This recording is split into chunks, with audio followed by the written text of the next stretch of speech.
সকলকে স্বাগত জানাচ্ছি আমাদের ইউটিউব চ্যানেল ইলেকট্রিক্যাল টেকনোলজিতে। আমরা আজকে জানব ওহমস ল সম্বন্ধে।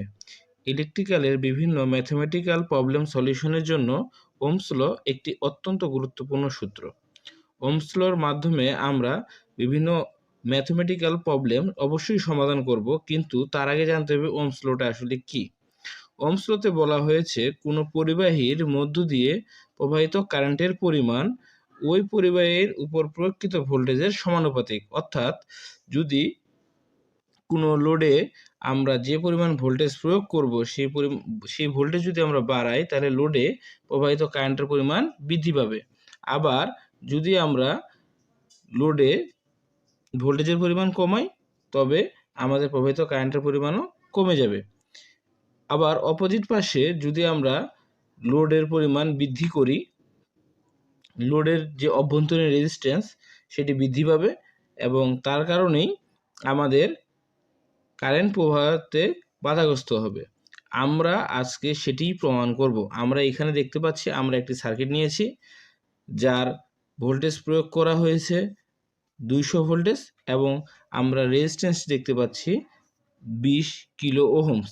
আমরা আমাদের গাণিতিক বোঝার ক্ষেত্রে সহজে আমরা আগে লোডটি একটু ছোট করে নিই।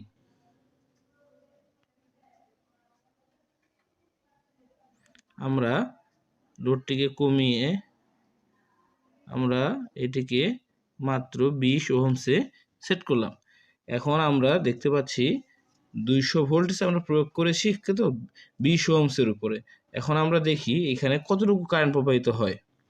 আমরা এখানে দেখতে পাচ্ছি যখন আমরা 200 ভোল্টেজ প্রয়োগ করেছি, তখন আমাদের লোডের মধ্যে দিয়ে 10 এম্পিয়ার বিদ্যুৎ প্রবাহিত হচ্ছে। এখন আমরা যদি ভোল্টেজ বৃদ্ধি করি, সেক্ষেত্রে কি হবে? আমরা ভোল্টেজ দ্বিগুণ করব। আমাদের 200 ভোল্টেজ প্রয়োগ করা আছে, আমরা 400 ভোল্টেজ প্রয়োগ করলাম।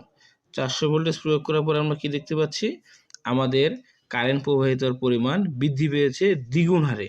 অর্থাৎ আমরা দ্বিগুণ হারে ভোল্টেজ প্রয়োগ বাড়িয়ে দেওয়ার কারণে আমাদের কারেন্টেরও দ্বিগুণ হারে বৃদ্ধি পেয়েছে। অর্থাৎ আমাদের আগে ভোল্টেজ ছিল 200, তখন আমাদের কারেন্ট প্রবাহিত হচ্ছিল 10 এম্পিয়ার।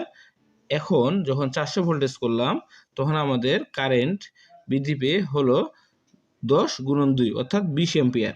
এখন আমরা যদি লোড বৃদ্ধি করি, মানে লোডের অভ্যন্তরীণ রেজিস্ট্যান্স বৃদ্ধি করি, সেক্ষেত্রে কী হবে আমরা সেটুকু দেখব।